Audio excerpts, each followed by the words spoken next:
Good morning everyone, my name is Michelle, I hope you're doing well. Welcome to another video. It is Friday morning, the 19th of September. And we are going back to Nova Scotia today to the case of missing siblings 6-year-old Lily and 4-year-old Jack Sullivan from Lansdowne Station. They were reported missing at 10:01 a.m. by their mother Malaya Brooks Murray on the 2nd of May, and they remain missing over 4 months later. In the last couple of videos on this case, I've looked at what Malaya, their mother, has said, and then yesterday I talked about what Daniel, their stepdad, had said. I've got a bunch of videos about what Malaya and Daniel have said, but those two videos were focused on what they said to the cops, and we know a summary at least of what they said to the cops because of the released RCMP court documents. Both of them have said other stuff. Daniel to the media many times, he's spoken a lot. Malaya hasn't. She gave one interview to the press just a day after Lily and Jack went missing. That was a matter of hours before she left. She left the property completely after a family bust up, but she then never returned, and she's blocked Daniel from all communication with her, which I find really strange. Anyhow, what we're going to do in this video is talk about the three biggest red flags that I've got with this case. Each one of these on its own, I think, can be explained, but it's the totality of that information that concerns me. So the three red flags, they are related to each other, but I just kind of put them in categories, if you will.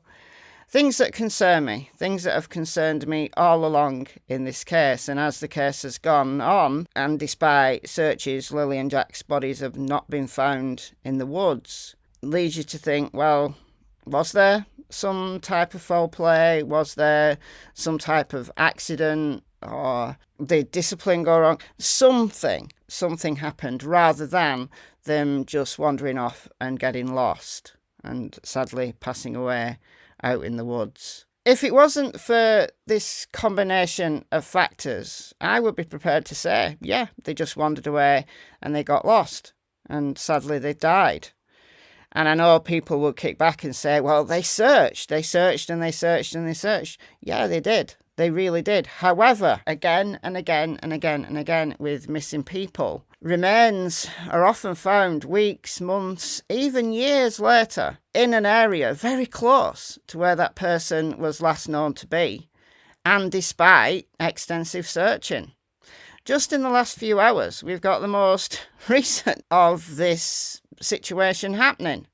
Travis Decker, the guy who is the sole suspect in the triple murder of his 3 young daughters. Absolutely horrific what he did to them.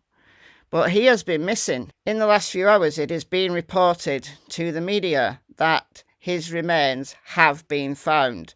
It's not confirmed yet, because they need to still do DNA testing, or they might do dental records. But the news is reporting this. The remains found Thursday were on Grindstone Mountain, a few miles from where Decker's daughters' bodies were spotted. Reports CBS Seattle affiliate Cairo TV. Chelan County Sheriff Mike Morrison told the station some items found near the remains, such as clothing, were similar to what Decker was wearing when he was last seen. Crews also found personal items, but he did not specify what they were. Drones and cadaver dogs were used in the latest search. Look, the US Marshals have been involved, the FBI has been involved. They've had a lot of eyes on this area. Grindstone Mountain's here. The remains of the 3 little girls were found in this area, the Rock Island campground. Grindstone Mountain is here. I've just put my pin at the top of the mountain, but it could be at the bottom of the mountain. And all of this area has been searched, but incredibly difficult to search rural areas where there's woods, where there's rocks, where there's places where a body could fall or get hidden, and just missed, completely missed. So it'd be interesting to know whether the cadaver dogs actually found him, because going back to Lily and Jack's case, as we keep saying, cadaver dogs, not been used. Cadaver dogs would be the single most useful thing at this stage to bring in. However, we are not aware that cadaver dogs have been used. Okay, all right, without further ado, let's get on with the 3 biggest red flags in this case that make me worry that something beyond than wandering away and getting lost in the woods happened on that fateful morning, May 2nd, 2025. Let's go.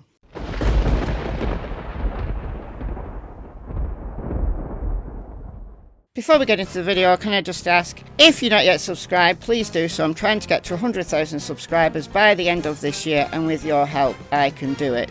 There's nothing in it for me except the YouTube silver play button plaque that I can put on my wall. So if you're not subscribed, please do so. It's completely free. Just click the subscribe button and you are done.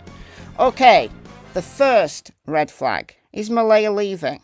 On the 3rd of May, so just a day after the children disappeared, there was a family bust-up between members of Daniel's family and members of Malaya's family. So Malaya's family were there, her mother, her brother, sister, grandma, they all turned up. Janie, Daniel's mother, who also lives on the property, asked a bunch of them to leave because they were accusing Daniel of doing something to the kids. And this is what Malaya's sister, Hayley, said to a TikTok live. This is from a couple of months ago, but I saved this at the time and I've unearthed it in my files. So listen to what Hayley said. Family altercation that happened in the driveway. I was there for that. So there's a big piece that Logan has left out, and I'm ready to share that because we all know and have not said anything, but it's a very crucial point that they seem to be skipping over. So this was just before the briefing, if I can remember quite right here. We were all in the house and Dan was in the bathroom. And when I say we, I'm talking about my sister-in-law, her sister, Leia's mother, my partner, and we were all in the kitchen and we heard like things rustling around in the bathroom. We're like, what the hell? So my stepmom went and knocked on the door and was like, damn, what's going on? Are you all right? Anyway, my sister-in-law went in and said she needs to use the bathroom. So he came out and he's kind of like hovering. Hayley, sorry, Hayley. Sorry, I don't want to interrupt you, but just because my mind's sort of going crazy with trying to figure out and keep people straight. Who is your sister-in-law? So Shelby, Okay. Cheryl said I was her sister-in-law. It's like confusing, but Shelby's with my brother. She's my sister-in-law, and Cheryl is Shelby's sister. So. Okay, yeah. All right. Okay, just to get it straight as to who we're talking about so that people in chat sort of know. Anyway, go ahead. So like he was rustling some things around in the bathroom. And we went in to kind of investigate after him. And there was drugs. Drugs was involved, and that's what fueled the family altercation in the driveway. And I'll be the one to say that because I got so freaking mad after this was found out, because then I said to him, that's exactly why you're acting the way you are, running around like a madman, acting like you're doing everything and everybody's just sitting back, like relaxing. So apparently there were signs of drug use. And Daniel rustling about in there.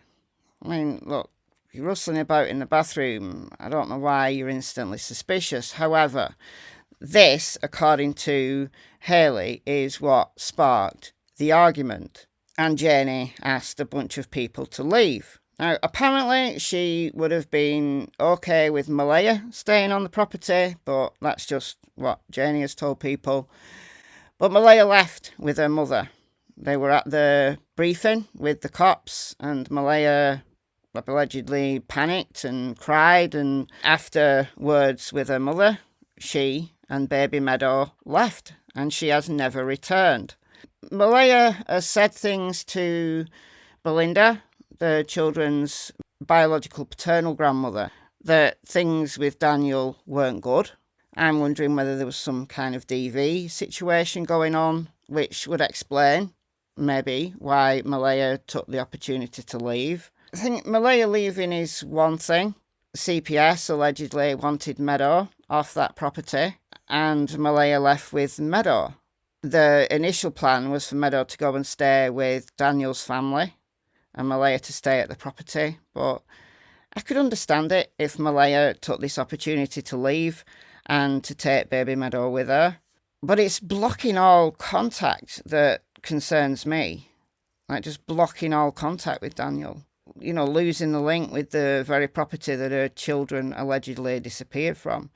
And a lot of people have said, well, yeah, she can do because she knows that Lilly and Jack aren't coming back. I don't know whether that's true or not. It does make sense in some ways, but could something have happened and Malaya is completely unawares of it? We've seen it happen before in cases. Because Malaya's story has been the most consistent. I know she's spoken out a lot less than Daniel, but when you look at what she's told the cops and then what she's told both Belinda and Sonny from It's a Crime and Shame in text messages, the story's consistent. And Daniel's inconsistencies give me a big pause for thought. But we'll get on to that, because first we're going to go to the second red flag. And that is CPS were already involved with the family. Now, on its own, just because CPS has been called to a family, you know, something of concern to the school, and they've got a duty of care to the child, so they report to CPS. It doesn't mean to say because they've been reported that what they've been reported for has been founded and that there's a case against them.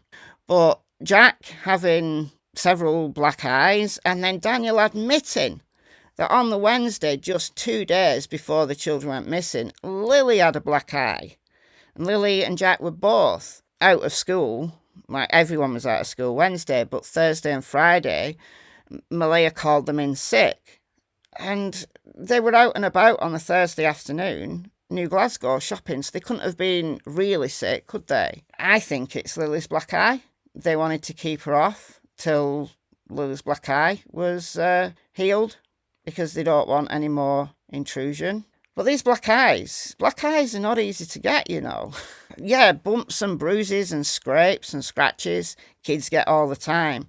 But black eyes, I just don't like it. And also Meadow being taken into CPS care. It's not routine for a child in a family where another child has gone missing. It's not usual for that child to be taken into CPS care.